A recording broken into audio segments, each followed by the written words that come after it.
ملکی سیاست اور بین الاقوامی سیاست میں ہمیں گھاٹا ہی ہے اور بظاہر تو خسارہ ہی نظر آتا ہے، اور آپ فرماتے ہیں کہ مستقبل روشن ہے۔ ہاں، مستقبل روشن ہے۔ روشن مستقبل کا ثبوت تو ہوتا نہیں ہے، بلکہ روشن مستقبل صرف تسلیم ہوتا ہے۔ گنتی کی چند باتیں آپ لوگ یاد رکھ لیں تو پھر آپ کو بات سمجھ آ جائے گی۔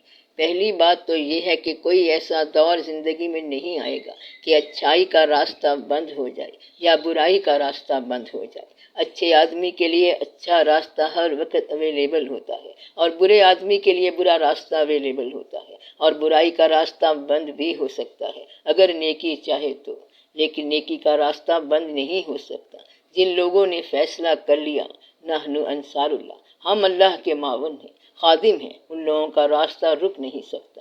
گویا کہ نیک آدمی کا مستقبل کبھی تاریک ہو ہی نہیں سکتا، چاہے دنیا سے سورج چلا ہی جائے۔ نیک آدمی کی رات بھی نیک، نیک آدمی کا دن بھی نیک، نیک آدمی کی رات بھی روشن اور نیک آدمی کا دن بھی روشن، بلکہ رات دن سے زیادہ روشن۔ تاریکی کے زمانے میں جگنو زیادہ روشنی دے گا تو نیکی روشنی ہے، اس کو فردر روشنی کی ضرورت ہی کوئی نہیں ہے، یا حالات کی سازگاریت کی ضرورت ہی کوئی نہیں ہے۔ حالات ان لوگوں کے لیے ہوتے ہیں جو لوگ نیک گروپ میں تو شامل ہوتے ہیں لیکن نیک نہیں ہوتے۔ مثلا کوئی کہے کہ میں فلاں گروپ میں شامل ہونا چاہتا ہوں، اس گروپ کے حالات پتہ نہیں کیا ہیں، اس سے شاید میری نیکی مسدود ہو جائے، تو انفرادی طور پر نیکی مسدود نہیں ہوتی۔ مطلب یہ کہ ایک سٹیج آتی ہے کہ آپ کو مسلح بچھانے کی جگہ نہ ملے تو پھر آپ دل میں بچھا لیں، کیونکہ اللہ ویزیبل نہیں ہے۔ شکر کرو، نظر تو آتا نہیں ہے اور نہ اس کو دیکھنے کی ضرورت ہے۔ میں نے پہلے بتایا ہے کہ آپ کے خیال کے ساتھ اللہ ہے، اللہ کا خیال ہی اللہ ہوتا ہے۔ آج تک ایسا نہیں ہوا کہ اللہ کا خیال حالات کی وجہ سے بند ہو جائے۔ میرا خیال ہے کہ آج تک کسی کے ساتھ ایسا نہیں ہوا۔ فاقے میں یاد الہی نہیں بھولتی۔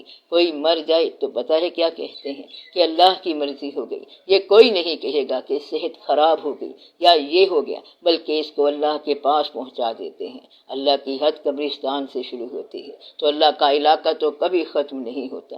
دنیا کے علاقے ختم ہو گئے، LDA ختم ہو جائے گا، کچھ اور ختم ہو جائے گا، مگر اللہ کا علاقہ ختم نہیں ہوگا۔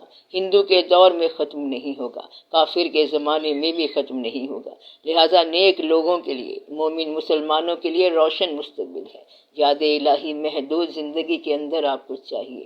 اس کے لیے یہ شرط نہ لگانا کہ اللہ لامحدود ہے اور اس کے لیے میری لامحدود زندگی ہو تو پھر میں یاد کروں۔ محدود زندگی میں پیغمبر اپنی پیغمبری کا دور پورا کر گئے علیہم السلام، اور وہ جو پیغام لانے والے تھے وہ اپنا پیغام پورا دے گئے، نبی ہو گئے اور ولی ہو گئے، اور زندگی اتنی مختصر رہی۔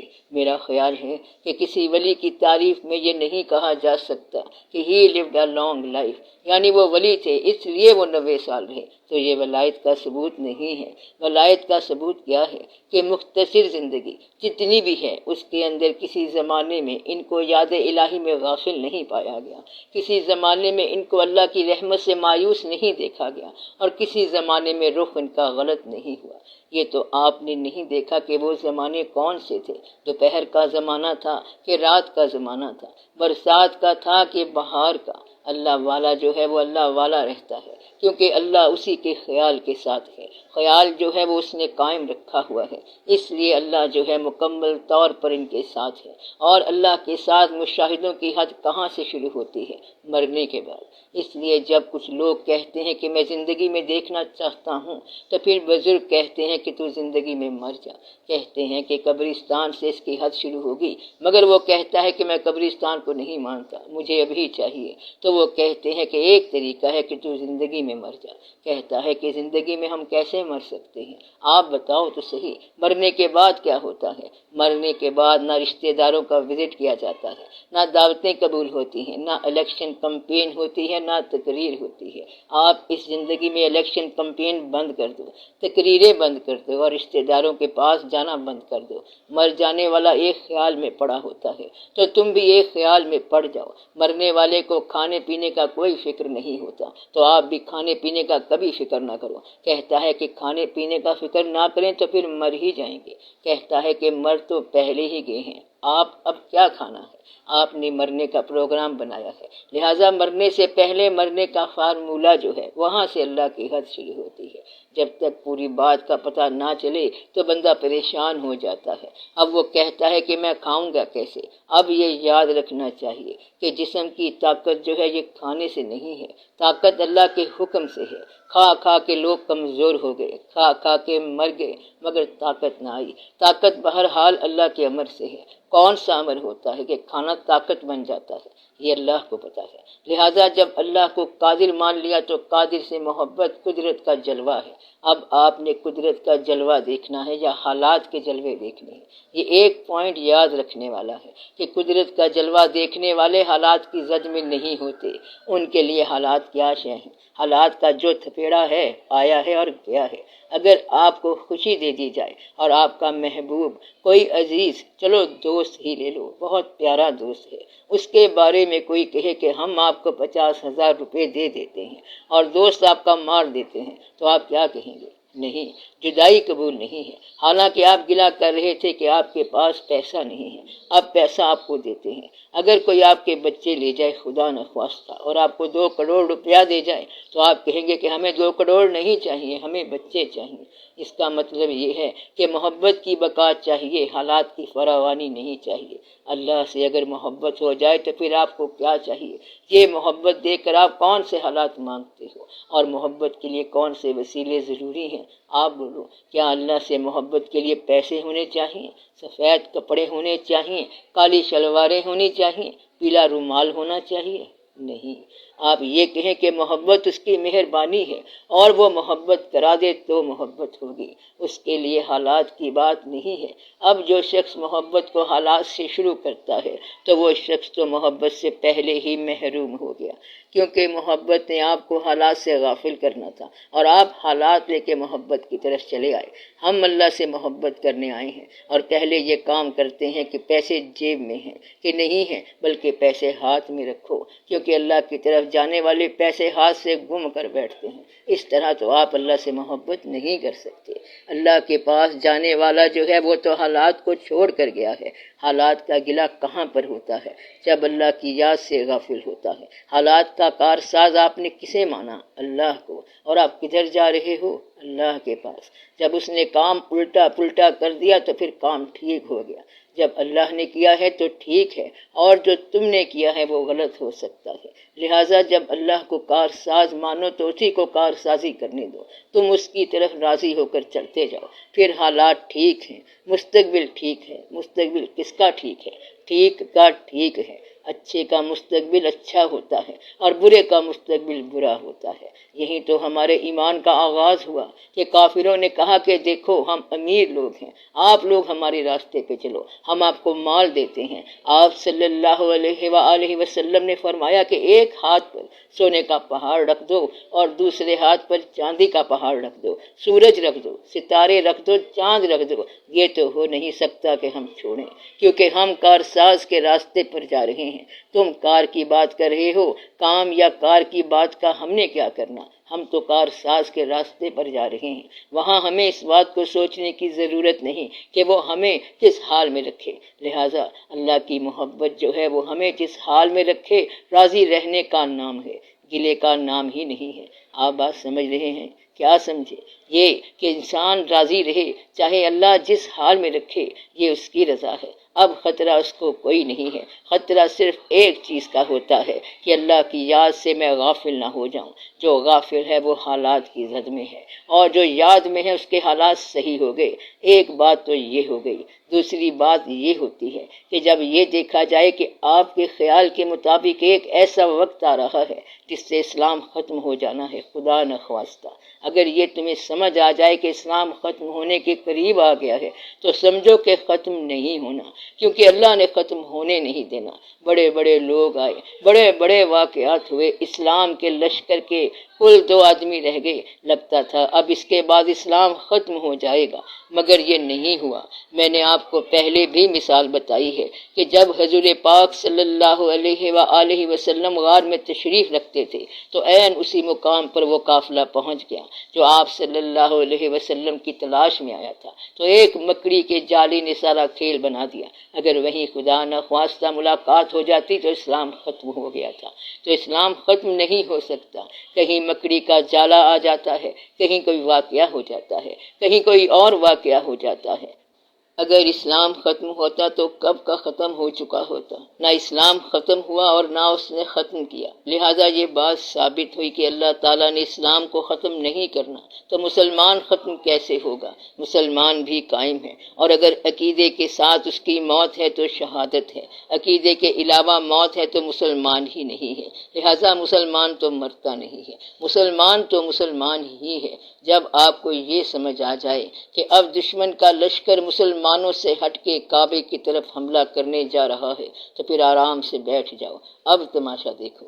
کہتا ہے کہ اب پتہ لگے گا، اللہ تعالیٰ نے اپنا کھیل دکھانا ہے۔ مقصد یہ کہ اب آپ کا کھیل ختم ہو گیا، اب اسلام کی طاقت کو دیکھو کہ اسلام کی کیا طاقت ہے۔ مسلمانوں کی طاقت تو آپ نے دیکھ لی، اب اسلام کی طاقت دیکھو کہ اسلام کی کیا طاقت ہے۔ اگر آپ کو یقین ہے تو جلوہ آپ کو نظر آئے گا، ضرور آئے گا۔ یہ بات میں نے آپ کو پہلے لکھ کر بتائی تھی کہ اگر چھت گرنے لگے تو بھاگ جاؤ، اور جب آسمان گرنے لگے تو ٹھہر جاؤ۔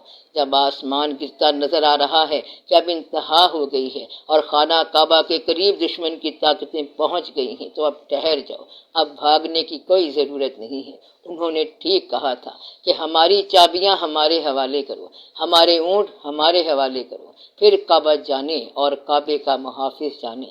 اب آپ اللہ اللہ کرتے جاؤ اور پھر دیکھو کہ ہوتا کیا ہے۔ اس لیے اسلام کا مستقبل جو ہے وہ کبھی تاریک نہیں ہوتا، بلکہ مستقبل روشن ہی ہے۔ مسلمان کے پاس اگر خطرہ آئے تو مسلمان دونوں باتیں جانتا ہے، خطرہ ٹالنا بھی جانتا ہے اور شہید ہونا بھی جانتا ہے۔ اس طرح مستقبل روشن ہے۔ اگر اسلام کے پاس خطرہ چلا جائے تو اسلام ہر صورت میں جانتا ہے، اسلام مالک کا نام ہے۔ اسلام کس کا نام ہے؟ مالک کا نام ہے۔ تو پھر کیا خطرہ ہے؟ پھر آپ کہتے ہیں کہ حالات کا مستقبل خراب ہے، تو جب تک مستقبل نہ آئے تب تک آپ یہ نہیں کہہ سکتے۔ اب یہاں ایک فلسفے کی بات ہے کہ دو انداز ہوتے ہیں، ایک پیسو یا نیگیٹو یا پیسمسٹ یعنی تاریک پہلو والا کہ بالکل تباہی ہو جائے گی، دوسرا یہ ہے کہ تباہی نہیں ہوگی۔ یہ دونوں جھوٹی باتیں ہیں، کیونکہ کل ابھی آیا نہیں۔ وہ آدمی جو صرف تاریک پہلو میں رہتا ہے وہ تو آنے سے پہلے ہی مر گیا، پریشان ہو گیا، حالانکہ ہر ایک کو پتہ ہے، کیا پتہ ہے کہ موت آئے گی۔ کسی کو شک ہے کوئی؟ پکی بات ہے۔ اگر کسی آدمی کو بتا دو کہ تیری موت 3.25 مہینے کے بعد آ رہی ہے تو وہ آج ہی مرنا شروع ہو جائے گا۔ اللہ تعالیٰ نے انسانوں پر یہ احسان کیا ہے کہ اس نے مستقبل کو مخفی رکھا ہے۔ جس طرح آپ قربانی کا بکرا دیکھیں، چوری سے پہلے کھاتا پیتا ہے، رونق لگاتا ہے، کیونکہ اسے کوئی پتہ نہیں ہوتا۔ تو انسان کو کچھ پتہ نہیں ہوتا کہ آنے والے حالات کیا ہیں۔ آنے والا آئے گا تو پھر دیکھا جائے گا۔ کہتا ہے کہ کیا آپ آنے والے حالات جانتے ہیں؟ تو وہ کہتا ہے کہ ابھی تو جانے والوں سے فرصت نہیں مل رہی۔ مستقبل کے بارے میں اس وقت غور کرو جب تم اللہ کی رحمت پر بھروسہ کرنا جانتے ہو، ورنہ غور نہ کرنا، کیونکہ ایمان چلا جائے گا۔ فکرہ میرا یاد رکھنا، کیا کہا میں نے؟ اگر کوئی کہے کہ کل کا سورج مجھے نکلتا نظر نہیں آ رہا تو اس کا ایمان تو یہیں سے چلا گیا، اب آپ کا ایمان چلا جائے گا۔ اس نے کہا کہ واقعات ہوتے ہی رہتے ہیں اور سورج نکلتا ہی رہتا ہے، کفر کی یلغاریں ہوتی ہی رہتی ہیں اور ایمان سرفراز رہتا ہے، بلکہ جتنا کفر زیادہ ہوگا اتنا ہی ایمان زیادہ افروز ہوگا۔ یک دو شکن زیادہ کن گئے سوئے تابدار را، فرصت کشمکش مدائی دل بے قرار را۔ کہتا ہے کہ تو مشکلات ذرا زیادہ کر تاکہ ہمیں جاگنے کا موقع ملے، ابھی تو مشکلات ہیں ہی نہیں۔ کہتا ہے کہ بابا جی آپ کو کچھ فکر محسوس ہوا کہ خطرہ آ رہا ہے؟ بابا کہتا ہے کہ خطرہ محسوس ہوتا تو پھر میں ضرور جانتا، ابھی تو کوئی بات نہیں ہے، ہنوز دلی دور است۔ ان کے لیے خطرہ نہیں ہے، کیونکہ اگر خطرہ ہے تو وہ خود ہی ٹال لیں گے۔ تیسرا طریقہ یہ ہے کہ اگر آپ سے زیادہ مرتبے والے اور زیادہ جاننے والے انسان مطمئن بیٹھے ہوں تو آپ کو فکر مند ہونے کی ضرورت ہی کوئی نہیں ہے۔ اگر ابا حضور تشریف فرما ہے تو بیٹا کیوں پریشان ہو رہا ہے؟ اب یہ نہ کہو کہ دشمن قریب آ رہا ہے، آپ اپنا کام کرو اور انہیں اپنا کام کرنے دو۔ ان کے لیے تو اشارے کی بات ہے، جس کے بارے میں کہا تھا کہ ہنوز دلی دور است، اس کے لیے دلی دور ہے، دشمن پھر پہنچ ہی نہیں سکتا۔ تو جہاں جاننے والے ہوں وہاں نہ جاننے والے کا پریشان ہونا ناجائز ہے، تو آپ زیادہ پریشان نہ ہوں۔ اگر ڈاکٹر کہتا ہے کہ یہ مرض ٹھیک ہو رہا ہے، مریض کو دیکھنے والے کہتے ہیں کہ یہ تو مر رہا ہے، ڈاکٹر بہتر جانتا ہے اور ڈاکٹر پہ اعتماد بہتر ہے۔ مستقبل کو جاننے والے اگر یہ کہہ دیں کہ مستقبل روشن ہے تو پھر یہ روشن ہے۔ اگر انہوں نے بچے کو دیکھ کر بتا دیا کہ یہ بچہ بڑے روشن ستارے والا ہے تو اس بچے نے ستارے تک پہنچنا ہے، تو دیکھنے والے نے پہلے بتا دیا کہ یہ روشن ستارہ ہے، یہ بہتر بچہ ہے، یہ طاقتور بچہ ہے، یہ بڑا ہو کے بڑا بنے گا۔ اب بچہ کہتا ہے کہ میں تو نہیں ہو سکتا، یہ کیسے ہو سکتا ہے؟ وہ جب بڑا ہوگا تو پتہ چلے گا کہ اس نے کیا بننا ہے۔ اب آپ یہ دیکھیں کہ انسان ایک مشین ہے، یہ فرض کر لیں۔ اگر اس مشین کے اندر ایک پرزہ ایسا ہے جسے اگر ذرا ٹچ کر دیا جائے تو بندہ بدل جاتا ہے، آپ اس پرزے کو دل کہہ لیں۔ اگر ایک بادشاہ خوشبار زندگی گزار رہا ہو، اس کے دل پہ اثر ہوا تو اس نے بادشاہی چھوڑ دی۔ اگر ایک انسان بڑے غصے والا ہے اور اس کے ساتھ کوئی واقعہ ہو گیا تو پھر اس کے بعد وہ مر ہی گیا، کیونکہ دل ٹوٹ گیا۔ کہتا ہے جب میں نے یہ دیکھا کہ دوست کے ہاتھ میں خنجر تھا تو پھر میرا اعتبار ہی اٹھ گیا اور اس کے بعد پھر کچھ بھی نہیں رہ گیا۔ اسی طرح اگر کوئی اور پرزہ ٹچ کر دیا جائے تو کافر مومن ہو جاتا ہے۔ اس پرزے کو آپ نصیب کہہ لیں، تو وہ جو نصیب تھا اس کو ٹچ کر دیا تو وہ جو کافر تھا مومن ہونا شروع ہو گیا۔ کہتا ہے کہ اس کے بعد میرا ایمان قوی ہو گیا، فلاں آدمی نے ایک بات کی میرے کان میں تو پھر مجھے بات سمجھ آ گئی۔ مقصد یہ ہے کہ زندگی کے اندر لاجیکل سیکوینس، تسلسل حالات کے علاوہ بھی کچھ واقعات ہیں جو حالات کا تسلسل بدل دیتے ہیں کہ انسان کدھر جا رہا تھا اور کہاں جا نکلا۔ منم محوے خیال او نمی دانم کجا رستم، یعنی کہ بندہ کہیں سے کہیں نکل جاتا ہے کیونکہ اندر سے پرزہ بدل جاتا ہے۔ فرض کریں کہ آپ کے اندر ایسا پرزہ بدل دیا جائے کہ آپ مکمل سچے ہو جائیں، پھر آپ اپنے آپ کو سب سے پہلے دیکھیں، پھر آپ کو اپنے اندر جو قباحتیں نظر آئیں گی اس کا تدارک کون کرے گا؟ جب قیامت کا وقت ہوگا، حساب کتاب کا وقت ہوگا، تو اللہ تعالیٰ نے سب سے پہلا کام کیا کرنا ہے؟ وہ تمہیں خود ہی سچا کر دے گا اور پھر تمہارے سامنے تمہارے اعمال نامے رکھ دے گا کہ بتاؤ یہ کیا ہے۔ آپ کیسے کہیں گے یہ جھوٹا ہے؟ اب تو آپ اپنے آپ کو ڈیفینڈ کرتے ہیں، مگر اس وقت آپ کیا بن جائیں گے؟ Witness of prosecution. پھر آپ خود کو کہیں گے کہ یہ جھوٹا ہے، یہ مسجد سے جوتی چرانے گیا تھا، یہ تو حج کرنے نہیں گیا تھا بلکہ سامان خریدنے گیا تھا۔ تو آپ کے جھوٹ کے زمانے کا دفاع آپ کے سچ کے زمانے میں پروسیکیوشن ہو جاتا ہے، تب آپ ہی اپنے آپ کو پکڑ لیں گے۔ عام حالات میں اس کو ضمیر کہتے ہیں اور خاص زمانے میں اس کو فضل کہتے ہیں۔ اگر آپ پر اللہ کا فضل ہو جائے اور اللہ آپ کو سچا بنا دے تو آپ کو سب سے زیادہ خطرناک انسان اپنا آپ نظر آئے گا اور آپ خود ہی گواہی دینے لگ جائیں گے کہ یا اللہ یہ تو جھوٹا بندہ ہے، یہ سارا ہی جھوٹ ہے، جو اس نے کام کیا وہ سارا ہی غلط تھا۔ وہ اپنے خلاف آپ ہی بولتا چلا جائے گا کیونکہ اب جھوٹے کے خلاف سچا بول رہا ہے۔ اس وقت سچے بھی آپ ہیں، جھوٹے بھی آپ ہی تھے۔ اب آپ کی جو سچی ذات ہے اگر وہ کبھی فوقیت میں آ جائے تو وہ آپ کو اڑا کے رکھ دے گی، تو دنیا میں ہونے والے واقعات آپ سے اتنے دور چلے جائیں گے کہ آپ کو ان کی ضرورت ہی نہیں ہوگی۔ تو میں مستقبل کی پریشانی کے بارے میں بات کر رہا ہوں، جو آیا نہیں اس کے بارے میں پریشان کیوں ہو؟ کیا آپ آنے والے حالات جانتے ہو؟ کہتا ہے بھی جانے والوں سے فرصت نہیں ملی، آپ وہ دیکھو جو آپ کر چکے ہو۔ جب کبھی آپ سے زیادہ جاننے والے لوگ موجود ہوں اور خاموش ہوں، اس وقت کم جاننے والے کو شور مچانے کا حق نہیں ہے۔ کہتا ہے کہ وہ عالی جب بیٹھے ہوئے ہیں، جب وہ بیٹھے ہوئے ہیں، جب طاقتیں خاموش ہیں تو کمزور نے کیا شور مچانا ہے۔ جب جاننے والا چپ ہو جائے تو لا علم یا بے علم کو بولنے کا حق نہیں ہے۔ دانا کی محفل میں کم از کم خاموشی تو کی جا سکتی ہے۔ مومن کے لیے مستقبل حالات کا نام نہیں ہے، مومن کے لیے مستقبل حال اور ماضی اللہ کے ساتھ وابستگی کا نام ہے۔